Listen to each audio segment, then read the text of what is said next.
Hey, how's it going, pest hunters? I hope we're all having a wonderful day today. I'm going to teach you all about the best ways to farm and utilize these guys and the new changes to their tables. So let's get some of the items out of the way. So they have changed slash added a few things to make it a whole lot easier for your grind. Have you ever realized how much time you've actually taken to set your yawn pitch? Well, fortunately enough, they've added a new item called the Squeaky Mouse Mat. This will allow you to set your specific yaw and pitch in the garden with ease. It makes it a whole lot easier to actually get set up on your farms and or get back in position whenever you clear out your pests. So it's pretty nice. How to get a squeaky mouse mat is from field mice. They come from mouse traps. These little guys over here, they are able to store up pests. Let's see if we have one in here. Yep, one of these guys, a field mice. If you clear one, I don't actually have the proper thing. You get a bunch of the sprays and a random crop times your fortune, and that is pretty much how that works, so that's pretty cool. To attract pests in the mousetrap, you need to put bait inside of the traps, which is pretty much just sprays.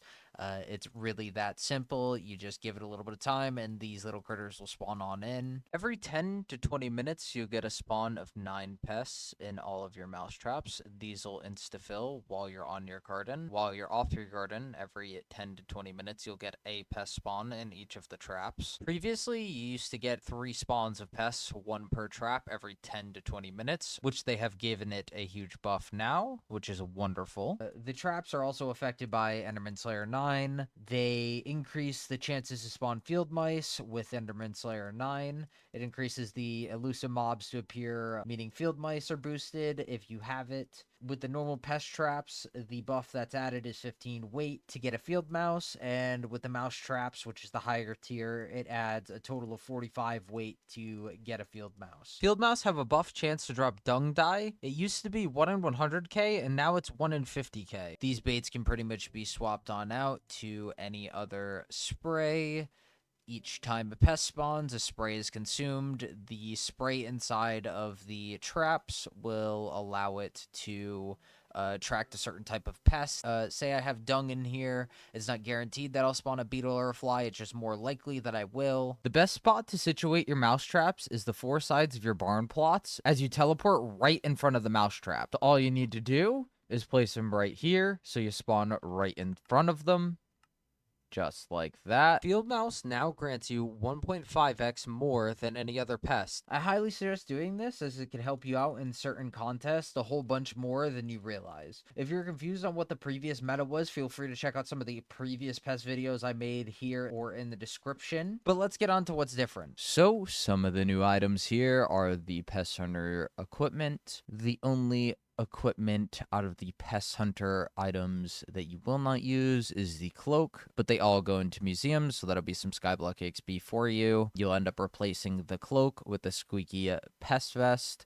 The new squeaky reforge is now actually useful, fortunately enough, so you'll use that on your pest spawning items like the pest hunter belt, the pest hunter gloves, the pest hunter necklace, and the pest vest. That is the new equipment that they have added to the new updates. These equipment pieces will be the equipment pieces for when you are spawning pests.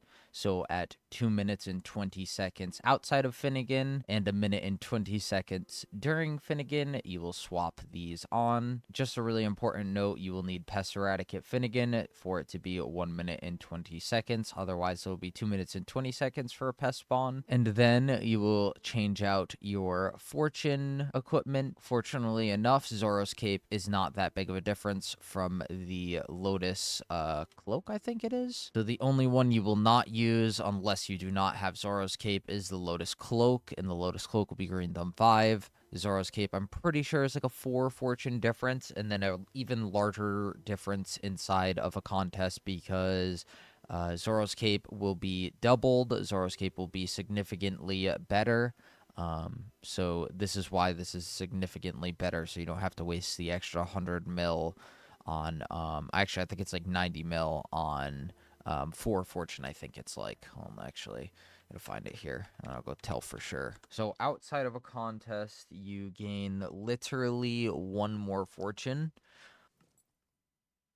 Okay, you literally gain one more fortune with the Lotus Cloak at Hypermax. That's only if you have all of your visitors done, and obviously you can see here I have 21,000 visitors served, so we're pretty much well and done with that. But the Skyblock XP caps out at 10k visitors, I'm pretty sure right now, and the fortune buff caps out at 5,000 visitors done. So you can get your 15 fortune on each Lotus equipment here. So obviously the Lotus equipment was here before. ZORRO'S Cape is somewhat of a new addition. You have to have a little bit of luck to actually get it, and it is a significant buff, especially during a contest. And if you actually are lucky enough to pull Zorro, don't even bother with your Lotus Cloak with Green Thumb. Your fortune set will be all reforged to rooted, so you have the most fortune possible when clearing pests. Then your reforge for your spawning equipment is going to be squeaky, so you swap those out. I'll talk about pest farming. I will talk about what you should do, how to actually set it up, everything like that. I will show how I do it, how to build the farm that I use, everything like that, and the in air quotes meta farms, as some of you guys will probably pick me apart for it. I'll break down the new trap changes as they are right now. There's a lot of new changes because there's been a few changes to pests. They didn't like how they work, but here we are today. So let's see how it goes. Biohazard is a new armor that basically is a huge buff to base fortune from the previous mushroom armor. The Biohazard armor still carries the mushroom armor's set bonus of boosting all stats by 3x at nighttime. It also got some bonus pest chance as a base stat, along with a rarity upgrade from uncommon to rare with the recom. This buff makes the set actually more useful for Mossy, but isn't needed, just recommended. The other reforge to go for, if not Mossy, is Bustling. Not to mention, we even got another Pest Terminator level with a beginner's guide to pest hunting. This increases your Pest Terminator 5 to a Pest Terminator 6 on any armor you put it on. The new Pest 6 upgrade gives you 36 fortune and 18 bonus pest chance per piece, which will help you a whole bunch from the previous best mushroom set's fortune. Also, they made it so for every 100 bonus pest chance you have, they can have one more pest in the garden before your farming fortune stat starts being reduced. So what that means is when you're saving 8 pests for a contest, you would be farming with your Biohazard set and Slug with Brown Bandana, so you have more fortune than your Fermento set with a fortune pet. Once you remove 2 pests with your Biohazard and Slug with Brown Bandana pet for the most crops for a contest, you can swap back to your Fermento with Hedgehog pet. I should add, if you have a Hypermax garden with all visitors unlocked and Green Thumb 5 on all your equipment, during the contest it's worth it for you to swap ZORRO'S Cape with Green Thumb 5 for pest kills. That extra fortune adds a whole bunch extra crops towards your contest. The new pet for taking out pests is going to be a Hedgehog with a green bandana. If you do not have this pet level 100, I suggest putting a farming XP boost on your pet and setting up a new pet rule that when you talk to a visitor, it equips that certain pet. In this case, it'd be a Hedgehog. Till the Hedgehog is maxed out, I would level it with ultimate carrot candies and a Catechus feeder to speed things up. This pet costs about 15 to 20 mil or 500 pests transferred with Philip, which is where you get all the new items from the Pest update. I hope you guys are enjoying the breakdown of the new Pest update, and make sure to listen, maybe run back the video if you have missed something, because there is a lot to break down. Stick to the end, because I basically go over everything to do with the Pest update and how to properly pest farm throughout the whole video. Unless they change how pests work once again, which is why I have so many pest guides on my channel. This setup is going to cost you 3.5 billion coins without all the Dedication 4 books, and 4.875 billion coins with Dedication 4. So even if you're seeing this and you're saying to yourself, this is too much money and I can't reason to spend this much, I'm going to teach you about a little something. I'm going to teach you about how to improve your rates and make more money per hour and get one of the harder collections out of the way. Even if you are an armor swapping, it's still worth it to spray your plots with whatever crop you're trying to focus and focus whatever pests you're trying to spray for. You focus whatever pests you're trying to spray for by changing the vinyl that's inside of your Infinivac Hooverus. This will allow you to gain collection a lot faster than you were expecting to. If you have 1160 strength, you will get 0.6 more fortune than a legendary elephant pet. Mushroom Cow is always better than elephant at level 100 for money, but not for collection until 1160 strength. Personally, I would farm with Mushroom Cow at all times unless you're going for a PB, and elephant is actually better than Mushroom Cow for fortune. You can check that by going to your Skyblock menu, going up to the top over here, checking using the gathering stats and hovering over farming fortune. While comparing the two with elephant and mushroom cow, you pretty much can tell whether you have more fortune with mushroom cow or with elephant. Don't forget, you can change all of your enrichments to get more strength and put hot potato and fuming books on your axes. Make sure you eat your cakes for the extra strength and farming fortune, and make sure to set your talisman bag power to something that gives you a lot of strength like forceful. Also, don't forget your bonus 200 fortune from fill up. Some really useful buffs that you should not forget about is the Harvest Harbinger 5 potion that grants you 50 farming fortune for 54 minutes when Parrot Pet enabled and Alchemy 50, and Thinky Cheese potion that grants you 20 bonus pest chance, which will last for 2 hours and a little bit extra with Parrot and Alchemy 50. So do not forget to drink these, and Alchemy 50 does help a good bit. If you can, wait for Derpy. If you can't, buy it out. Get your Alchemy 50. It's very helpful. All that combined with some high fortune and some RNG will allow you to get 100 fortune on every single contest from Anita's personal best. I will probably have a video coming out on how I got these and maybe a little bit of the pain that I went through on both of my profiles to try to get some of the bonus 100 fortune. Unfortunately, we weren't able to get the bonus 100 on every single crop on our other profile, but fortunately enough, we were able to on our main profile. On the other profile, we're pretty close on everything, but I think it'll be pretty funny to show you guys the video of me struggling and compile together a video for you guys to go and see me struggling pretty much. So if you guys are interested in that, leave a comment, tell me what's up. I'll also give you guys a little bit of a rundown on what we got going on that profile. So as I mentioned earlier, you're able to get the bonus 100 fortune while you're farming and pest farming on the specific crop, but also you are able to get other metals, potentially diamond, platinum, golds, silvers, whatever it is, with just pest farming on your desired crop.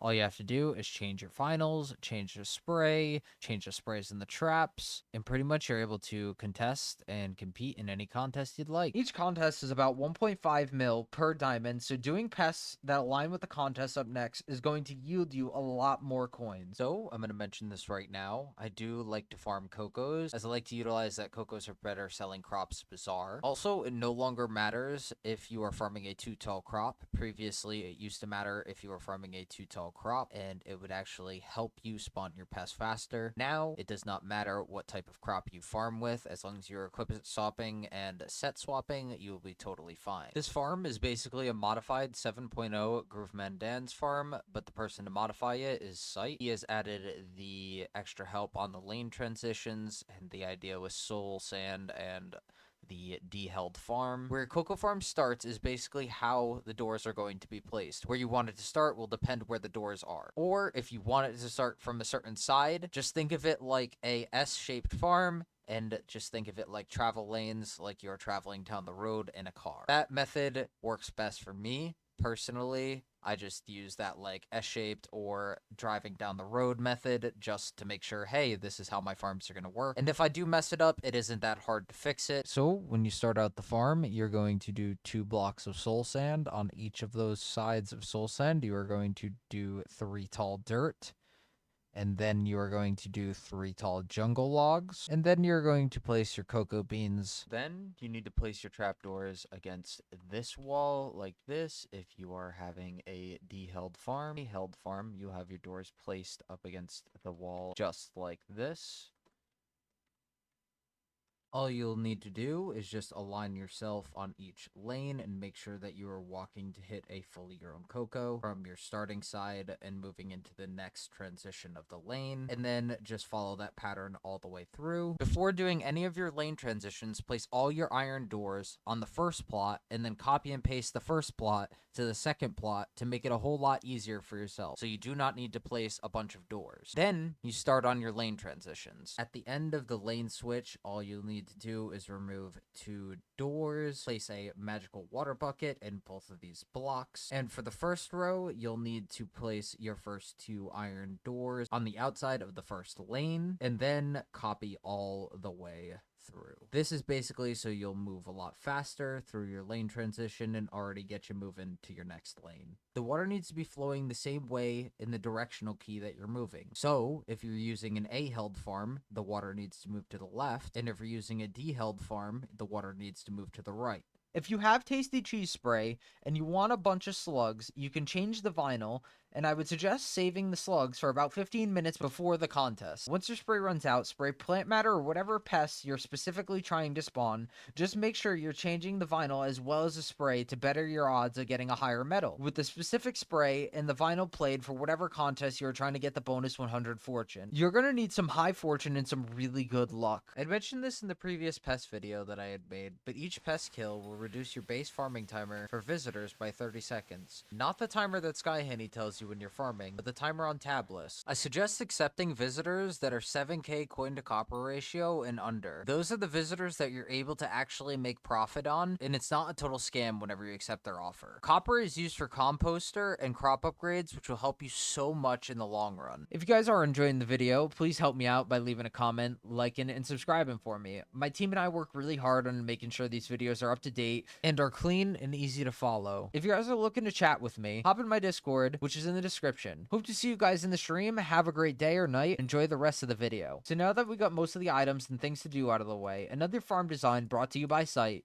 This is basically just a modified 7.0 cocoa bean farm. The difference being, instead of a 1x5 plot, the farm is a 1x2 farm. If you have set up your farms like I have, you will be able to put the farm and the plots in line with the barn. One of my favorite parts about this farm is that it's a 400 speed farm, meaning you don't need to do any type of speed tuning for the farm to work at the best of its ability. It's crazy to think that this 1x2 farm makes the most coins from a farm ever. Also, the money depending on the mushroom cow will be different depending on your magical power and talisman bag power. Now it's time to talk what pest is best outside of contests. The best pest outside of contest is rats. You get the spray from these by Hub Rat Farmin'. You pretty much get anywhere from 3 to 10 tasty cheese per rat kill, but it depends your setup. These will be the easiest spray to get, and I do suggest using them in your traps if you're not going for contests. On the low end, with the bare minimum tools and items, you'll earn 27.5 million coins an hour. With Hypermax and everything maxed, you should make 44 mil an hour on average. This is not including the crazy RNGs, copper per hour, XP per hour that you're making towards extra pets to level up, and also this is not including traps or the new trap changes. So if they change these traps,